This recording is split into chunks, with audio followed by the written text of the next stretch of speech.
자, 이제 권리변동 모습을 보겠습니다. 권리변동. 권리변동이라는 것은 권리가 발생, 변경, 소멸합니다. 발생, 변경, 소멸. 이것 때문에 집을 짓는 걸 말씀드리면 집을 지었다. 권리가 생겼죠? 변경, 팔아. 집이 무너져. 또는 파괴돼. 이런 소멸이죠. 그래서 권리변동은 권리 발생, 변경, 소멸이고 제 교재로 4쪽 되겠습니다. 4페이지. 자, 보시겠습니다. 권리변동. 수업을 들으실 때는 여기 화면을 집중하시고 칠판이라 생각하시고 집중하시고 나머지는 여러분 듣기만 합니다. 필기할 것도 없고 필기할 건 제가 말씀드리죠. 따로 포스트잇 정도에 써서 붙이시면 되겠고 여백에 조그맣게 쓰시면 되겠어요. 절대 연습장 노트를 연습장은 괜찮겠네요. 써보는 거 노트를 따르고 마련해서 민법 교재가 2권이 되지 않도록 하셔야 된다는 거. 자, 권리의 발생, 변경, 소멸. 권리 발생, 원시취득. 잘 안 나오지만 하나 정도 나올 때가 있죠. 원시취득. 원시취득 없던 게 생겼네요. 흔한 것이 뭐가 있습니까? 건물의 신축 있죠. 하나 더 애가 태어나는 거. 이거 보시다시피 인격권의 출생 이런 게 있습니다. 취득, 출생. 그래서 원시취득은 없던 게 생기는 것으로서 다른 말로 절대적 발생 그런 표현을 씁니다. 이런 말을 시중에서 쓰지 않기 때문에 어려워. 절대적 발생, 상대적 발생 어렵기 때문에 자꾸 읽어보시기 바라고요. 자, 원시취득은 타인의 권리에 기함이 없이 원시적 취득 이런 중요하지 않습니다. 무슨 사법시험을 본다든지 또는 로스쿨 변호사 시험을 칠 때는 이런 말을 써야 되거든요. 그러나 중개사 시험에서는 이런 개념이 중요하지 않고요. 예가 중요합니다. 예. 흔한 것이 건물의 신축 없던 게 생겼잖아요. 원시취득. 또 인격권의 취득, 출생, 애가 태어났다. 애가 태어난 것을 원시취득, 조금 야박한 느낌이 들지만 그래도 법률로는 원시취득 그런 말을 씁니다. 흔한 것이 건물의 신축, 그리고 애가 태어났다. 이거는 이해가 되지만요. 무주물 선점. 무주물이라는 것은 원래 있던 거잖아요. 주인 없어. 주워가죠. 근데 이 신축하고 출생은 없던 거이지만 이건 원래 있던 거야. 그래도 원칙으로 봅니다. 그래서 주인 없는 물건을 주워가자. 이게 선점은 동산, 부동산 다 되는 것이 아니라 동산만 돼요. 무주의 동산만 선점 대상, 무주의 부동산을 국입니다. 여름에 서해안에 놀러 갔더니 없던 섬이 조그맣게 생겼더라. 부동산이죠? 내 거, 국가 거, 국가 겁니다. 무주의 부동산은 개인 소유할 수 없어요. 그래서 국가 것이 되고요. 그래서 무주물은 주인 없는 물건은 동산만 선점 대상이 되고 유실물. 여러분 길 가다 뭘 줍잖아요. 비싼 거, 싼 거, 또는 값 나가는 거 아닌 거 여러 가지 줍게 되는데 보통 이제 경찰서나 또 유실물센터에 갖다 주게 되죠.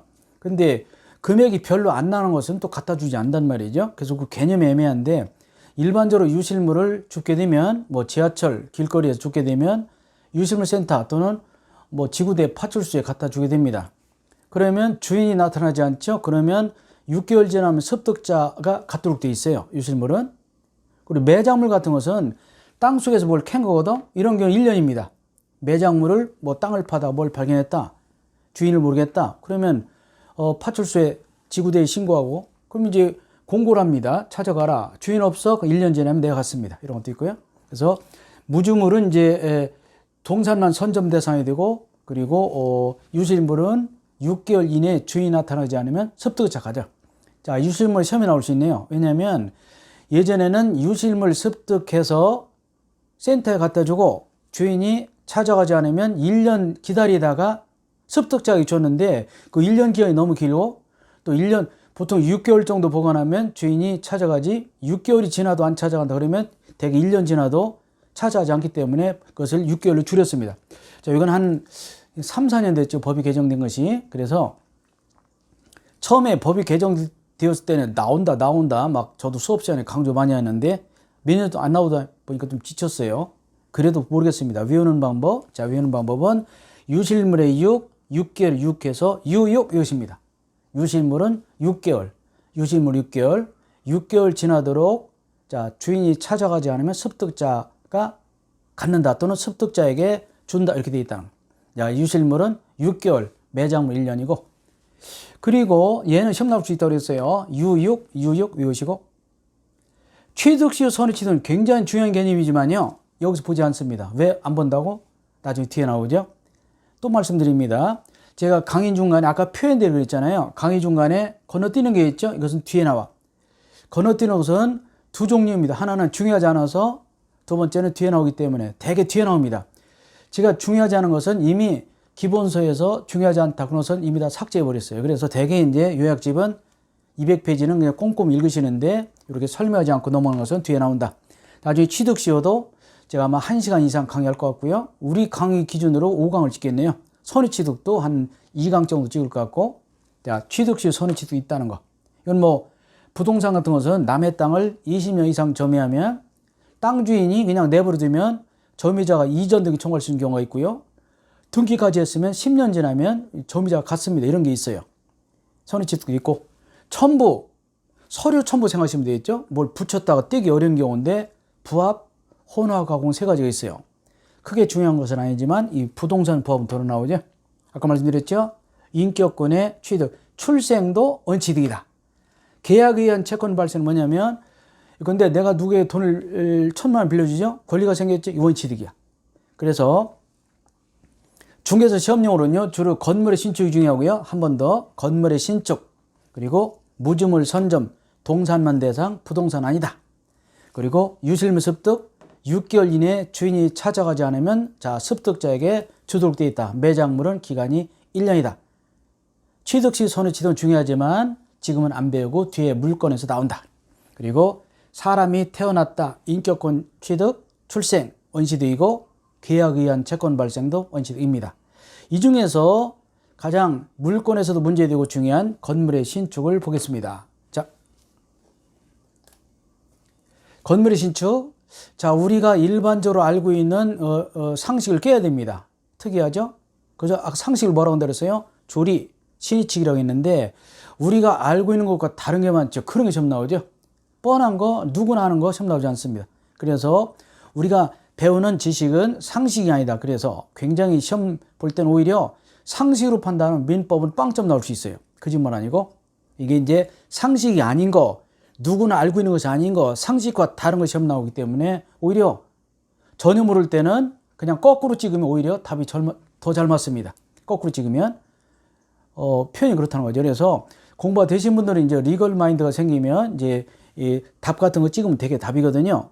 뭐 신의순이라는 말을 씁니다. 근데 아직 공부가 되기 전에는 그냥 상식으로 판단하기 때문에 오히려 점수가 더 안 나오고요. 자, 건물의 신축을 보시겠습니다. 건물의 신축. 건물의 신축은 원취득으로서 배웠죠?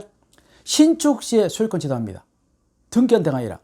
건물 짓고 제일 먼저 하는 등기, 보존 등기를 하거든요. 여러분 나중에 이제 저도 등기법을 강의하고 2차에서 공시법 중에 등기법이 있어요. 그때 자세히 배우지만 뭘 민법에서도 어느 정도 배웁니다. 그래서 그건 물권에서 따로 나오고요. 건물 짓고 제일 먼저 등기 뭐라고 한다고? 보존 등기. 근데 건물을 신축하게 되면 소유권 취득은 보존 등기시가 아니라 언제 취득한다고? 신축 시. 이 신축 개념 중요하네요. 우리가 일반적으로 건물이 신축되었다 하면 건물이 어느 정도 완공되어서 건축 허가를 받고 또는 뭐 인테리어 할 단계를 말하죠. 그러나 법률적으로는 건물의 신축은 우리가 아는 것보다 훨씬 빠른 시점에 소유권 취득이 이루어집니다. 뭐라고 되어 있나요? 보시면 건물의 신축은 기둥, 지붕, 주벽 또는 기둥, 지붕, 둘레벽 정도 갖추면 된대요. 그러니까 우리 생각에 골조만 갖춰져도 신축을 본다네요. 그때 소유권 취득 인정합니다. 자, 골조를 갖추고 완공하고 인테리어를 하고 나서 등기한 때가 아니라 이미 기둥, 지붕, 주벽 정도 갖추면 신축으로 본다는 판례가 나와 있죠. 중요합니다. 이렇게 묻지는 않지만 항상 물건 공부하실 때 신축은 등기한 때가 아니라 신축 시에 소유권 취득이 이루어진다. 이런 것을 알고 있어야 문제 풀고 갔다 하면 속습니다. 그런데 일반 교재는 없습니다. 자, 제8례특강 교재에 있고 요약집에 실려있는 교재가 이런 2번 판례가 있죠. 2번은 읽어보시면 그런 뜻인데 이 건물은요, 어떤 사람이 10층까지 건물 짓기로 했어요, 처음에. 그러다가 1, 2, 3층에 골조가 어느 정도 완성된 상태에서 부도가 났습니다. 그냥 할 수 없어서 부도난 상태로 건물을 펄었어요. 그러니까 이제 건축 허가가 10층이라면 3층까지는 어느 정도 완공되어 있고 나머지 4층부터 10층은 완공이 안 된 상태에서 그냥 건물을 펄었다는 얘기죠. 근데 이 1, 2, 3층은 어느 정도 기둥, 지붕, 주벽이 갖춰졌다는 얘기죠. 그 상태에서 부도나니까 싸게 팔았겠죠. 그 나중에 이제 부도난 건물을 매수한 사람이 4층부터 5층까지도 10층까지도 완전히 짓고서 이제 골조를 다 완성하니까 이 건물을 1, 2, 3층까지 짓다가 팔아먹은 사람이 억울하니까 1, 2, 3층은 내 것이다라고 주장한 사건이죠.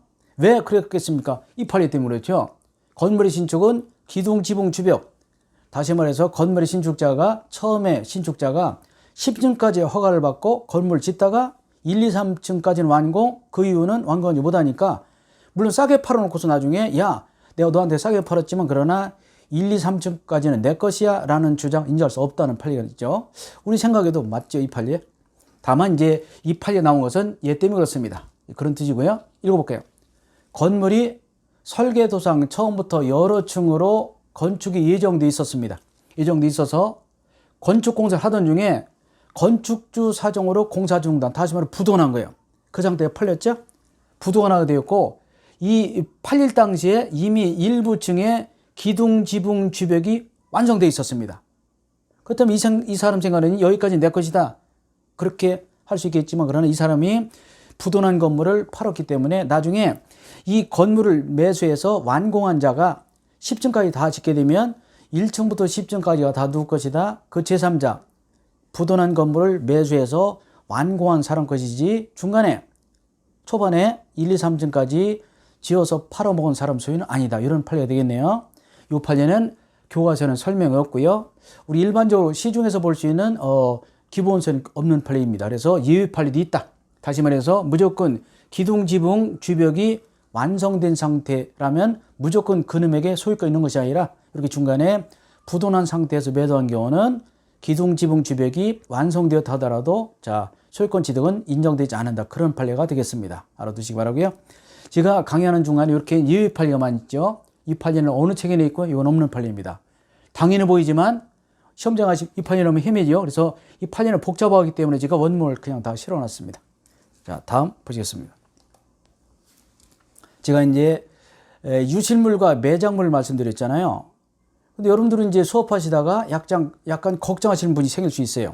유실물 주워다가 경찰서 또는 지구대 아니면 유실물센터에 갖다 줘야 되죠. 저도 뭐 휴대폰 같은 거 주워서 갖다 준 적이 있는데 이런 것이 이제 실질적으로 갖다 주는 경우도 있지만 그냥 인마이 포켓 호주머니에 넣어버린 경우도 있죠. 귀찮아. 5,000원 한 장 주웠다.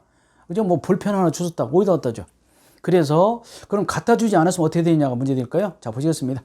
보시면 점유이탈물 횡령죄라는 죄가 있습니다. 형법에 보시면 자봐. 유실물, 표류물, 표류는 떠내려 다니는 거죠. 이 바다나 강가 같은데 떠다니는 거. 잃어버린 물건, 표류물 또는 타인의 점유를 이탈한 재물을 횡령했다. 이 가진 경우는요. 쉽게 말해서 유실물을 주워 가졌다든지 강가나 바닷가에 떠다니는 것을 주워 가진 경우는요. 뭐라고 되어 있습니까? 1년 이하의 징역 또는 300만 원 이하의 벌금이네요. 큰일 났죠? 내가 봐. 여러분들 뭐 저도 그런 경우 있습니다만 길거리에서 5,000원짜리 주웠다. 볼펜 하나 주웠다. 뭐 별거 아닌 거 주웠다. 그거 안 갖다 주잖아요. 그냥 가져버리죠. 그 유실물이잖아.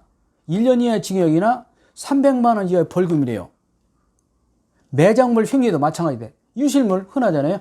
우리가 매장물은 캐기는 힘들지만 그러면 어떻게 되냐 문제되죠. 그럼 우리가 일반적으로 말하는 암수범죄냐 문제돼요. 암수범죄냐 또는 암수살인이냐. 여러분 왜 탤런트 배우죠. 주지훈하고 김윤석이가 주연했던 암수살인이 있었잖아요. 예? 범죄가 행해졌지만 아직 밝히지 않은 거. 그럼 우리도 유실물 줘가졌습니다. 점유이탈물 횡령죄라니까. 이런 여러 번 많이 있었죠. 여러분 지금까지 사시면서 한 번도 물건 주워갔지 않았다. 그런 적 없잖아요. 그러면 나는 암수범죄의 범죄자인가? 문제될 거 아닙니까? 이런 암수범죄라는 것은 예전에 학자들이 서덜랜드라든지 폴락 이런 사람들 연구한 것인데 굉장히 유명한 겁니다. 암수범죄, 암수살인. 그러면 우리는 분명히 유실물을 주워가졌지만 나는 처벌받지 않았다. 그럼 죄의식이 있잖아요. 내가 암수범죄의 범죄자인가? 걱정되죠? 근데 누구도 죄의식을 느끼지 않거든요. 왜 그럴까요? 왜 그럴까요? 혹시 생각해 보신 적 있습니까? 제가 해법을 제시해 드리겠습니다. 자, 보시겠습니다. 범죄가 되려면요, 이 세 가지가 필요합니다. 자, 구성요건 해당성은 범죄를 저질립니다. 사람을 죽이고 물건을 훔치고 뭘 주워 이런 것이 구속력 해당성. 훔치고 때리고 이게 구속력 해당성. 그게 위법해야 돼요. 그리고 책임을 질 수 있어야 돼. 14살 넘어야 돼요. 그래서 범죄가 돼서 처벌받으려면 어떤 죄를 저지르고 물건을 훔치고 물건을 깨고 사람을 찌르고 그리고 그게 위법해야 돼. 법을 위반해야 돼. 그리고 책임을 질 수 있어야 돼. 그런데 우리가 유실물 습득 같은 경우는요. 이게 문제돼요. 자, 보이죠? 형법 20조에 자, 정당행위라는 조문이 있습니다. 정당행위. 이 정당방위 비슷해요. 법령, 업무, 사회상규 위반되지 않으면 처벌하지 않는데. 예를 들어서요. 교도관이 사형을 집행합니다. 교도관이 사형을 집행하죠. 무섭잖아요? 사형을 집행한다. 또는요. 업무로 인한다는 것은요. 형사나 검사들이 압수합니다. 물건 압수하죠. 그리고 또 의사들이 당뇨병 환자의 발가락을 절단합니다. 많이 있잖아요. 당뇨 환자. 그러면 교도관이 사형을 집행하고 그리고 수사관이 물건을 압수하고 영장에 따라서 또는 의사들이 상한 발가락 절단한다. 이런 것은 처벌받아 안 받아? 죄가 되죠. 이게 사람을 죽이고 찔렀잖아요. 그죠? 그죠? 14살 넘었잖아. 위법하지 않습니다. 왜? 사회상에 어긋나지 않아. 그래서 우리가 작은 물건, 값어치가 나가지 않은 물건들은 주워 가져도 괜찮은 겁니다. 왜냐하면 사회상에 어긋나지 않아요. 우리말로 상식에 쓰지 않냐고 도리상, 조리상. 그죠? 그래서 사회상에 어긋나지 않아서. 그래서 왜 그러냐면 여기에 어긋나지 않으면 위법하지 않아요. 그래서 범죄가 되지 않습니다. 범죄는 세 가지 죄를 저지르고 위법하고 책임성이 있어야 되는데 이 경우는 사회상규 위반되지 않아. 따라서 위법하지 않아서 범죄가 되지 않습니다. 그래서 우리는 처벌받지 않는 거예요.